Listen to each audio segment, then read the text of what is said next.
Hello friends, അങ്ങനെ നമ്മൾ ഗിഫ്റ്റൊക്കെ ആയിട്ട് നേരെ മൂത്തുമ്മാടെ വീട്ടിലേക്ക് പോകാൻ ഇറങ്ങിയിട്ടുണ്ട്. അങ്ങനെ മൂത്തുമ്മാടെ വീട്ടിലെത്തി. അപ്പോൾ എല്ലാവരും സിറ്റൗട്ടിൽ തന്നെ കാര്യങ്ങളൊക്കെ പറഞ്ഞ് ഇരിക്കുമായിരുന്നു. അപ്പോൾ മൂത്തുമ്മ നമ്മളകത്തൊക്കെ കയറ്റിയതിന് ശേഷം ഫുഡ് കഴിക്കുന്ന ടൈമായിരുന്നു. അങ്ങനെ ഞങ്ങളൊക്കെ ചെന്ന് ഫുഡ് കഴിക്കാനിരുന്നു. മൂത്താപ്പായും അതുപോലെ തന്നെ മാമായും നമുക്ക് ഫുഡൊക്കെ സെർവ് ചെയ്ത് തന്നു. ബിരിയാണി ആയിരുന്നു. അങ്ങനെ സലാഡും അച്ചാറും പപ്പടമൊക്കെ കൂട്ടി അത് കഴിച്ചുകൊണ്ടിരുന്നു. അപ്പോൾ റഫീഖ വർക്കിനിടയ്ക്ക് ഫുഡ് കഴിക്കാൻ വന്നു. അങ്ങനെ കഴിച്ചുകൊണ്ടിരുന്നു. അതിന് ശേഷം കേക്ക് കട്ടിങ്ങിനുള്ള ടൈമായി. നമ്മൾ കേക്കൊക്കെ എടുത്ത് സെറ്റ് ചെയ്ത് വെച്ചു. അതിനുശേഷം എല്ലാവരും വന്ന് റെഡിയായി നിന്നതിനൊക്കെ ശേഷം കേക്ക് കട്ട് ചെയ്യാൻ സജന തുടങ്ങിയിട്ടുണ്ട്. അപ്പോൾ അവരുടെ ഫസ്റ്റ് വെഡ്ഡിങ് ആനിവേഴ്സറി ആയിരുന്നു. അപ്പം ബ്രദറ് നാട്ടിലില്ലല്ലോ, അപ്പോൾ സജന മാത്രമേ ഉള്ളൂ. അപ്പോൾ ആൾക്കൊരു സന്തോഷമാവട്ടെ എന്ന് കരുതിയിട്ടാണ് നമ്മൾ കേക്ക് കട്ടിങ്ങൊക്കെ വെച്ചത്. അങ്ങനെ ആൾ കേക്കൊക്കെ കട്ട് ചെയ്ത് ഞങ്ങൾക്കൊക്കെ തന്നുകൊണ്ടിരിക്കുകയാണ്. ആ ടൈമിൽ എല്ലാവരും റെഡിയായി നിൽപ്പുണ്ട്. ഗിഫ്റ്റൊക്കെ കൊടുക്കാൻ വേണ്ടിയിട്ടാണ്. അങ്ങനെ ഫർസാന മുബീന ആ ടൈമിൽ ബാക്കിൽ നിന്ന് കേക്കൊക്കെ കഴിച്ചുകൊണ്ടിരിക്കുകയാണ്. അങ്ങനെ ആ സജന എനിക്ക് കേക്ക് വെച്ച് തന്നു. ഞാനും അപ്പോൾ സജനാക്ക് കുറച്ച് കൊടുത്തു, കഴിച്ചു. അതിനുശേഷം ഗിഫ്റ്റ് കൊടുക്കാൻ ആദ്യം മൂത്തുമ്മയാണ് വന്നത്. ഇത് മാഹീൻ്റെ വകയുള്ള ഗിഫ്റ്റാണ്. അതായത് ഞങ്ങളെ ബ്രദറ് സജനയുടെ ഹസ്ബൻഡിൻ്റെ ഗിഫ്റ്റാണത്. ഗിഫ്റ്റ് ഹാമ്പറും അതുപോലെ തന്നെ ഫോട്ടോ ഫ്രെയിമൊക്കെ ഉണ്ടായിരുന്നു. പിന്നെ നമ്മുടെ ഷീലിയാമി വന്നു ഗിഫ്റ്റ് കൊടുക്കാനായിട്ട്. അതിന് തൊട്ട് പിന്നാലെ തന്നെ ഫർസാന വന്നു. അങ്ങനെ ഫർസാനയുടെ ഗിഫ്റ്റൊക്കെ കൊടുത്തു. അങ്ങനെ ഫർസാന ഒക്കെ കാണിച്ച് പോയിട്ടുണ്ട്. പിന്നെ നമ്മുടെ മുബീനയാണ് വന്നത്. അങ്ങനെ മുബീനയുടെ ഗിഫ്റ്റും കാര്യങ്ങളൊക്കെ കൊടുത്തു. പിന്നെ നമ്മളെ മുബീനയുടെ റിലേറ്റീവായ പാത്തുവാണ് വന്നത്. അങ്ങനെ പാത്തു കൊടുത്തു. അതിന് ശേഷം പിന്നെ ആരാണ് വന്നത്? മുബീനയുടെ ഉമ്മായും പിന്നെ ആദിയായും മല്ലുവും ഒക്കെ ഗിഫ്റ്റ് കൊടുക്കുന്നുണ്ടായിരുന്നു. അങ്ങനെ അതിന് ശേഷം റസീമ നമ്മുടെ അടുത്തുള്ള വീട്ടിൽ നിന്ന് തന്നെ ഒരു ഇത്ത കൊടുത്ത ഗിഫ്റ്റും കാര്യങ്ങളൊക്കെയാണ് അവർ തന്നിട്ട് പോയി. അപ്പോൾ അതിനിടയ്ക്ക് സജനാക്ക് ഗിഫ്റ്റ് പൊട്ടിക്കാനുള്ള ആകാംക്ഷയിൽ അതും ഇതുമൊക്കെ കുത്തി പൊട്ടിച്ചുകൊണ്ടിരിക്കുകയാണ്. അങ്ങനെ അതെല്ലാം മാറ്റി വെച്ചു. അതിന് ശേഷം ഞാനും അഫ്നൂസും ചെന്ന് ഞങ്ങളുടെ ഗിഫ്റ്റൊക്കെ കൊടുക്കുന്നുണ്ട്. അങ്ങനെ അതെല്ലാം കൊടുത്തു. അപ്പോൾ ആ ഒരു ഫ്രെയിം എന്തുവാണെന്ന് അറിയാനുള്ള ആകാംക്ഷയിൽ അത് തന്നെ തുറന്ന് നോക്കണം എന്നുള്ള ഇതിൽ തുറക്കുവാണ്. അങ്ങനെ അതെല്ലാം തുറന്ന് നോക്കുമ്പോൾ അവരുടേത് തന്നെയായിട്ടുള്ള നല്ലൊരു ഫാമിലി പിക്കായിരുന്നു. ഇത് മാഹീൻ്റെ വകയുള്ള ഗിഫ്റ്റായിരുന്നു. നല്ല അടിപൊളി ഒരു ഫോട്ടോ ഫ്രെയിമായിരുന്നു.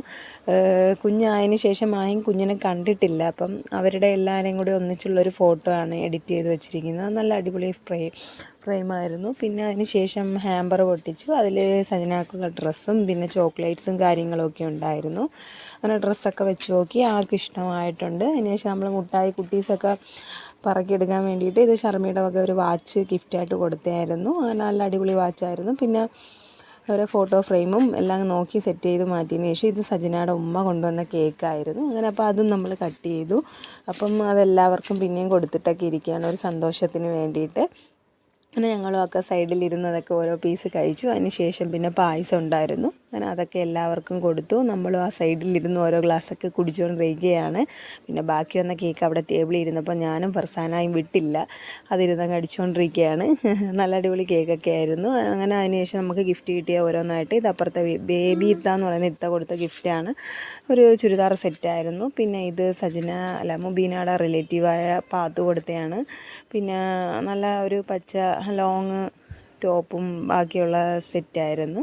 പിന്നെ അടുത്ത ഗിഫ്റ്റ് എന്ന് വെച്ച് കഴിഞ്ഞാൽ മുബീനയുടെ ഉമ്മ കൊടുത്ത ചുരിദാറായിരുന്നു. ഇതും ഒരു പാർട്ടി വെയർ ആയിട്ടുള്ള ഒരു ചുരിദാറായിരുന്നു. നല്ല അത്യാവശ്യം നല്ല കളറും കാര്യങ്ങളൊക്കെ ആയിട്ടുള്ള നല്ലതായിരുന്നു. അതൊക്കെ ആൾ വെച്ച് നോക്കുവാണ് കറക്റ്റാണോ ഇഷ്ടപ്പെട്ടോ എന്നൊക്കെ ഉള്ളത്. പിന്നെ അടുത്തത് നമ്മുടെ ഫർസാന കൊടുത്ത ഗിഫ്റ്റാണ് കേട്ടോ. ഈ ഒരു ചുരിദാറല്ല, ടോപ്പായിരുന്നു കേട്ടോ. അപ്പോൾ ടോപ്പ് മാത്രമായിട്ട് വരുന്നതാണ്. അത് നല്ലൊരു ടോപ്പായിരുന്നു. പിന്നെ അടുത്തതായിട്ട് ഷർമിയുടെ വാച്ചാണിത് ഗിഫ്റ്റ് കൊടുത്തത്. ഇത് ഷീലിയാമ്മയുടെ ഗിഫ്റ്റായിരുന്നു. ഇതും ഒരു ടോപ്പായിരുന്നു. അത്യാവശ്യം നല്ലൊരു കളർഫുള്ളായിട്ടുള്ളൊരു ടോപ്പായിരുന്നു.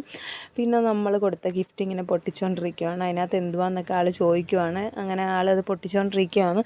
അപ്പം ഇതാണ് നമ്മൾ കൊടുത്ത ഗിഫ്റ്റ്. നല്ല അടിപൊളി ഒരു ചെരുപ്പായിരുന്നു. നല്ലൊരു ഫ്ലാറ്റ് മോഡൽ വന്നിട്ട് നല്ല കളർഫുള്ളായിട്ടൊരു ചെരുപ്പായിരുന്നു. അത് ഇട്ടൊക്കെ കാണിച്ചു. ആൾക്ക് കറക്റ്റ് പാകമാകുമോ എന്നൊരു ഡൗട്ടൊക്കെ ഉണ്ടായിരുന്നു. പക്ഷേ അടിപൊളിയായിരുന്നു ഇട്ടിട്ട്. എന്നിട്ട് ആ ഫ്രെയിമിൽ ആ നോട്ടം മാഹീനെ മിസ് ചെയ്യുന്നതായിട്ട് നമുക്ക് മനസ്സിലാക്കാൻ പറ്റും. അങ്ങനെയൊക്കെ അതൊക്കെ വെച്ചു. പിന്നെ മൂത്തുമ്മ ഒരു കാര്യത്തിൽ നമ്മൾ കുടുംബത്തിലുള്ള ഒരു കാര്യമൊക്കെ പറഞ്ഞ് വിഷമിച്ച് ഒരു സീനായിരുന്നു അത്. അങ്ങനെ മുട്ടായിക്ക് എടുത്ത് സെറ്റ് ചെയ്തൊക്കെ വെച്ചിട്ട് കുട്ടീസൊക്കെ വന്ന് അവിടെ നിൽപ്പുണ്ട് മുട്ടായി വേണമെന്നൊക്കെ പറഞ്ഞ്. പിന്നെ ഞാൻ ആ ഒരു ടൈമിൽ കുഞ്ഞിനെയൊക്കെ എടുത്തൊന്ന് കളിപ്പിച്ചൊക്കെ നിൽക്കുകയായിരുന്നു. അപ്പോൾ കുഞ്ഞ് നല്ല സോഫ്റ്റായിട്ട് നമ്മളെ കയ്യിൽ ഇരിപ്പുണ്ടായിരുന്നു. അപ്പം ചടങ്ങെല്ലാം കഴിഞ്ഞു, ഭംഗിയായിട്ടുണ്ട്. അപ്പോൾ ഇത്രയൊക്കെയുള്ള വീഡിയോ ഇഷ്ടപ്പെട്ട് കഴിഞ്ഞാൽ ചാനൽ സബ്സ്ക്രൈബ് ചെയ്യാൻ മറക്കല്ലേ. പിന്നെ ഈ ഗിഫ്റ്റ് കാണിക്കാൻ മറന്നുപോയി. ഇത് മുബീനായും റഫീഖായും കൊടുത്തതാണ് ചുരിദാർ പീസും വാച്ചും. അപ്പം വീഡിയോ ഇഷ്ടപ്പെട്ട് കഴിഞ്ഞാൽ ലൈക്കും കമൻറ്റും ചെയ്യാൻ മറക്കല്ലേ.